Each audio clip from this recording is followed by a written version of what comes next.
the Prime Minister and the Field Marshal of Pakistan.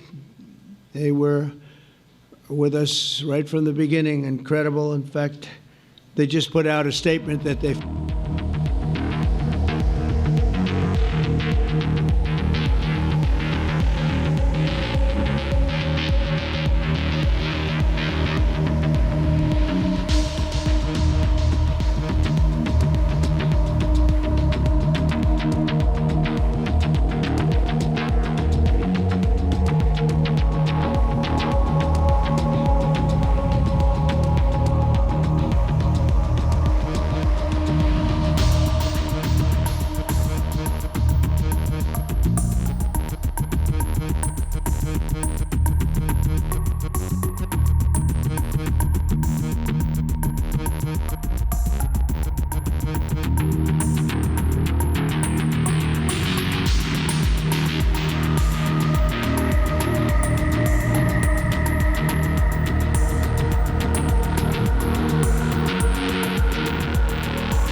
the level of support that I've had from the nations in the Middle East and surrounding Israel and neighbors of Israel has been incredible, incredible. Every single one of them. This afternoon, after extensive consultation with our friends and partners throughout the region, I'm formally releasing our principles for peace, which people have really liked, I must say. And these are done, not just routinely done, these are done with total consideration and working with the nations that we're talking about. All of these nations have made contributions to those suggestions. I want to thank the leaders of many Arab and Muslim nations for their tremendous support in developing the proposal, along with many of our allies in Europe. Europe has been very much involved, and as I was called by many of the European leaders, most of them saying, is this true? Are you really doing peace in the Middle East? This is the most incredible thing we've heard. Some think it's the biggest thing they've ever heard. They called just to find out, was it just a rumor or is it actually done? And then they said, have you spoken to the Arab leaders? Have you spoken to all of the other leaders that we have to get? A lot of people involved in this one.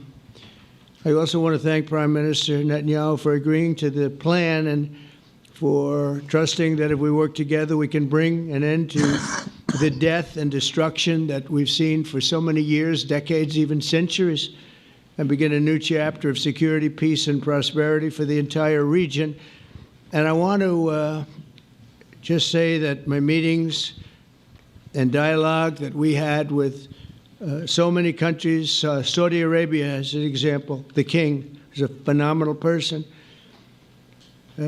The Emir of Qatar, he's incredible people. UAE, and that's MBZ and ABZ. We're totally involved. These are the people that we've been dealing with and who've been actually very much involved in this negotiation, giving us ideas, things they can live with, things they can't live with. Pretty complex. I mean, after 2,000, 3,000 years, whatever it is, I guess it's got to be a little complex, or it would have been done a long time ago.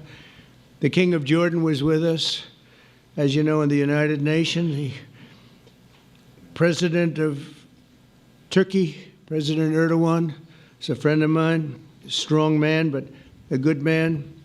President of Indonesia, somebody who's an amazing leader, Prabowo. He is an amazing leader and respected by everybody. He was in the room with us. We were together with most of these people that I'm mentioning. Others were by phone or the next day.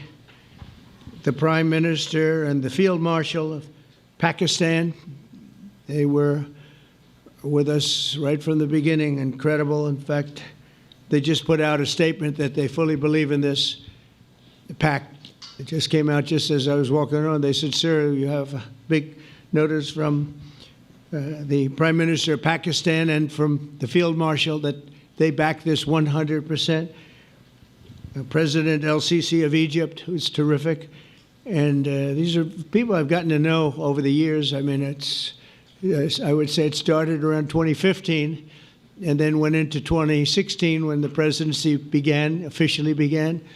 But I've known him actually for a long time, and there are many cases, really great men. I can't say in all cases, but I will tell you in many cases they're great men and some great women too.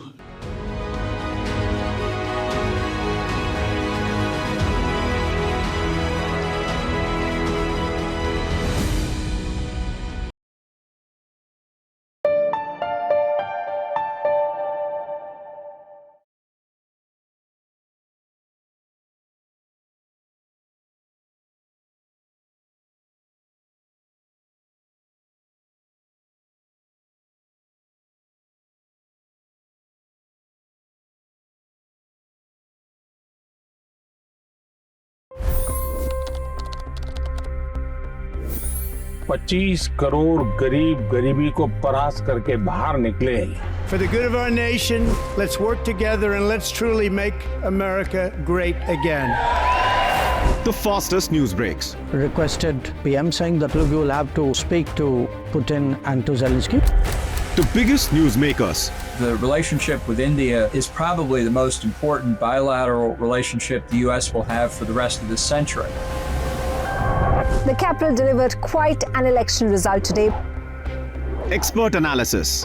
The million-dollar question today is how to stop this dance of death. Ground reports. I'm standing at the crossroad of the Kumbh Mela. Behind me are more than 100 entry ghats.